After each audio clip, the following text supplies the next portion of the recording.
Just got home from the hospital and I'm feeling great. But it turns out I'm coming down with a case of existential dread. But impending doom couldn't have come at a better time. We have a new Charlie XCX album.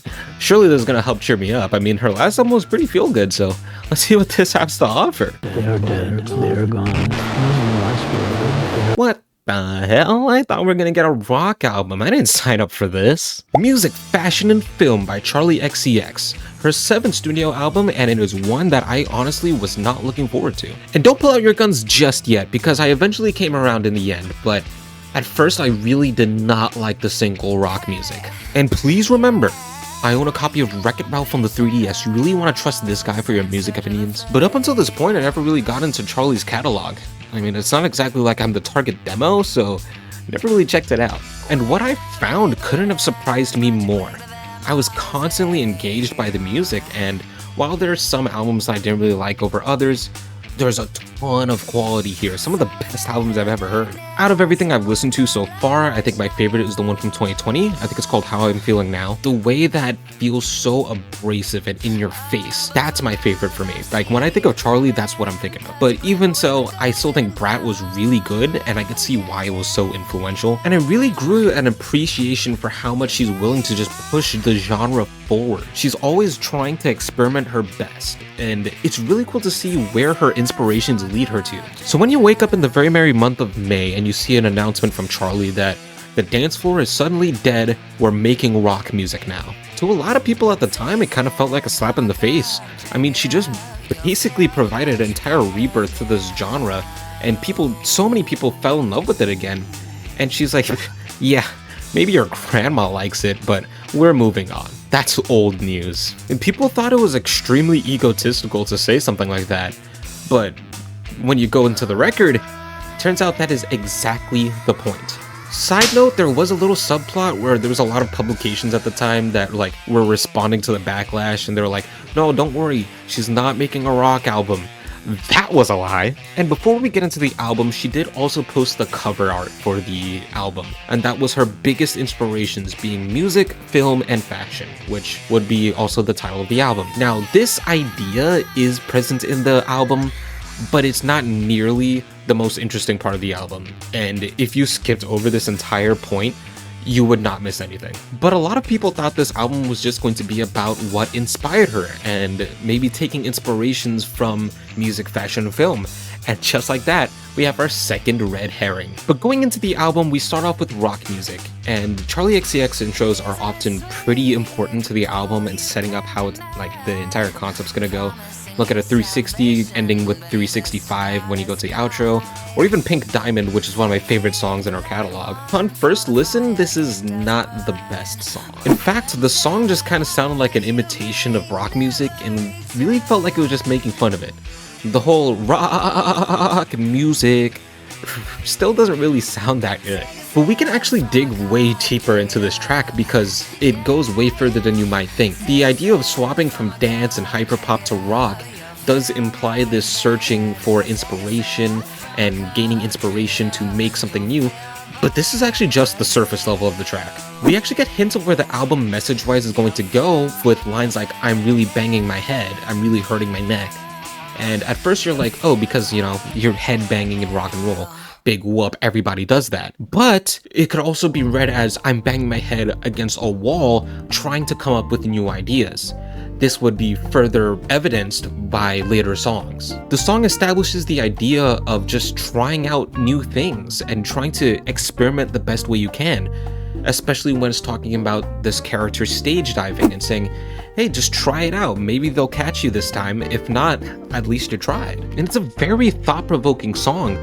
If only it was good, because I listen to it a lot more often, but yeah, the writing is what saves that song for me. It musically, though, is not the best start, but it does do an amazing job at setting up the theme for the album. We then go into Spring Summer 26, which carries over that rock electronic blend that rock music set up, and from this point onwards, it would actually keep that same aesthetic for the entire album. This is another song that sounds simple on the surface level, but as you go into the lyrics, it's anything but that. This song is about fashion, is what you would think, but it's actually about the image that people try to cover themselves up with.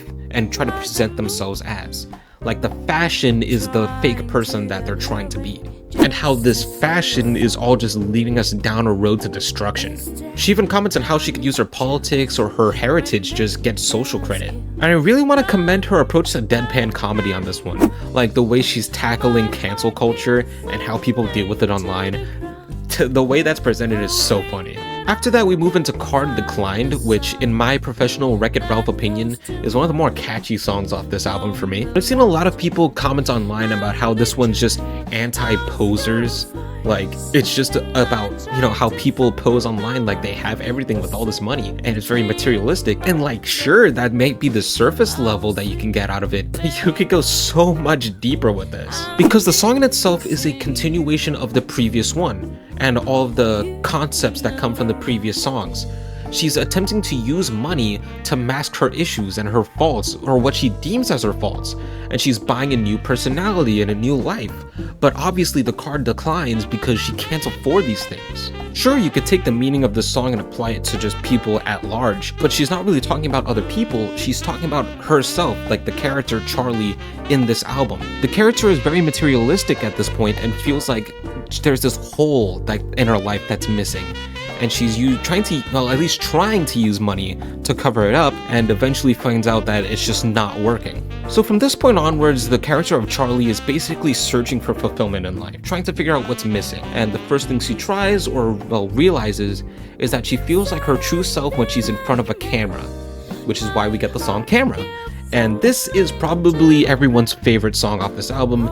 It's probably mine too, because it's one of the most replayable and catchy songs of it. But Camera is a deep dive into the feeling of recklessness and freedom, because she goes on stage and tries to be ugly, which in this case is really just not what the people who are off the stage are looking towards her for. They have this preconceived notion of who she is in their mind, and previously she's just trying to fit into that preconceived notion. But at this point, she's like, screw all that, I'm just going to do what I want. And in her mind, this is ugly. But this image of being in front of a camera seems to kind of fill that hole for what she was looking for. Just putting on a show for the camera is really giving her fulfillment in this moment. But we would later come to find out that that person that she's trying to perform as in front of the camera is specifically not her. 2007 makes you feel like she's talking to somebody else, mostly because she's using the term you throughout the song, but it's actually all about her. She wants to go back to the year 2007. A year just before all the fame kicked in and she really started to rise to popularity, a time where she was just a pop star in her bedroom and all the pictures that were on the big screen now were just pictures she took on the couch. It's a relatively simple song that does a great job at blending EDM and rock, but it's really meant to set up the emotional reason for the next song. Because next we get I'm Afraid, where she just starts absolutely losing it. But this is one of the more interestingly written songs, and here it's not exactly replayable.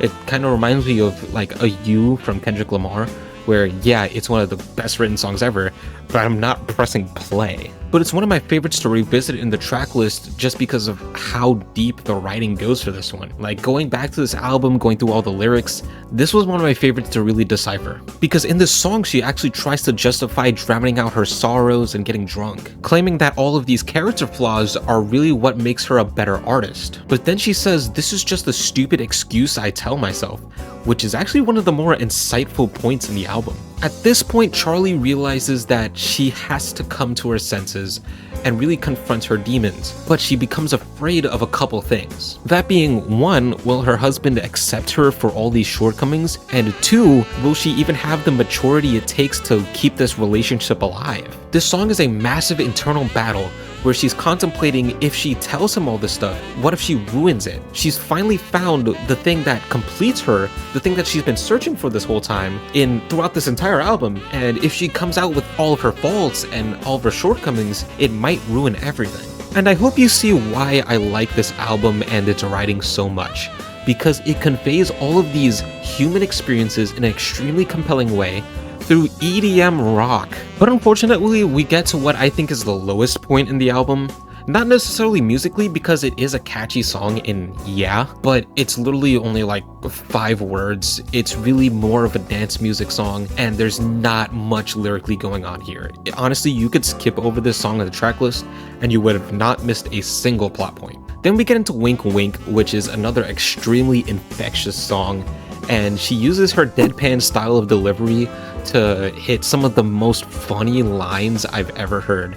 Specifically, one of them that people like a lot is, I used to say scream if you want to go faster, now I sold my Porsche. But this is a very tongue-in-cheek song about, yeah, she's grown up now, but that childish person that she used to be is still kinda there. But then we get Persona, which is probably one of my favorite written songs on the tracklist. Because you could read it two ways. One, you could read it as like the straightforward way where it's a friend talking to Charlie about her persona and how her ego is kind of destroying her. But it wouldn't really make sense to add just a random new character. In my head, it makes way more sense if it's actually Charlie's conscious or Charlie herself talking to her persona in like the third person kind of way. Lines like, you know I see you when you see me being some of the more telling lines of this theory. She's begging herself to stop using this persona, to stop putting out this image in front of the camera as someone who she wants people to see her as. Because even though she's not conforming to what people wanted her to be on cameras, she's still not her true self, and her actual true self is still locked behind this persona, this image that she's putting on for other people. Magic Metal Montana is also a pretty sick song with a really catchy hook, but it's mostly just a tribute song for her producer A.G. Cook. Not too much more there, it doesn't really follow the whole storyline of the album, but it is a pretty good song, one of the highlights for me. But goodness gracious, that final song though. The outro is No One Lasts Forever, which is an extremely deep and existential song, and definitely a choice to end the album with, and it really dives into the mortality of art. She's now directly contrasting who she was in 2007, where she wanted to go back to this previous version of herself, but now she's more confident than ever. She's finally comfortable in her own skin now that she's told everybody who she actually is. But at the same time, now that everybody knows who she is, they also think that she's irresponsible and rude. But unlike Charlie at the beginning of this album, where she would have seen this criticism of her and what people think about her and tried to make a persona for herself and tried to hide and mask her flaws, she gives you the main reason why she's no longer scared of anyone and what they think anymore. And it's the main point of the album, and this one hits so hard to me. She says, but you need to discover that feeling of the crushing highs and lows of ego, that same feeling that she felt, where one minute you know you're the worst, and the next minute you know that you're better than everyone in the room, but know that nothing is gonna last forever. She's telling the listener not to be afraid of taking risks, and to chase those highs and low points of ego like she found out on this album, and to really just understand that being your true self is much more important than what anyone thinks of you. Because at the end of the day, they ain't you, and it's your life. It's going to end one point, so you gotta live it to the fullest. It's a positive but still pretty dark message to end the album on, and then repeating that just nothing's gonna last forever. And then it also somehow gets darker, because then we get this outro by David Cronenberg, who has this whole monologue, and it gets pretty creepy at the end. But it's one of the most interesting parts of the album. I don't really want to spoil it, because the more and more you go into it, the better it gets. But she uses this outro to kind of express how her artwork has a mortality to it, where certain albums of hers had a time to be enjoyed, and it's time to move on to the next one. Which also ties back into that original rollout of The Dance Floor is Dead, we're making rock music now. Which is also pretty cool, because just like how 360 ties into 365 on her last album, rock music also ties into the outro of this one. And I do really wish that the replay value of this thing sonically was just a bit better, because the writing is so good, and if a lot of the songs weren't so kind of generic sounding, then this would have been probably my album of the year. Like, if everything was as interesting musically as a Cameras was, then this would have been a perfect album. But that being said, for having almost zero expectations for this thing, I am genuinely so happy with what we got out of this, and I can't wait to see what comes after this. Therefore, I'm feeling an 8.4 out of 10. But remember, that is just my thoughts on the matter. You don't have to listen to me. Let me know what you think in the comment section below. What did you think about it? Let me know all of your questions, comments, concerns, thoughts, rants, or raves, and I will see you in the next one.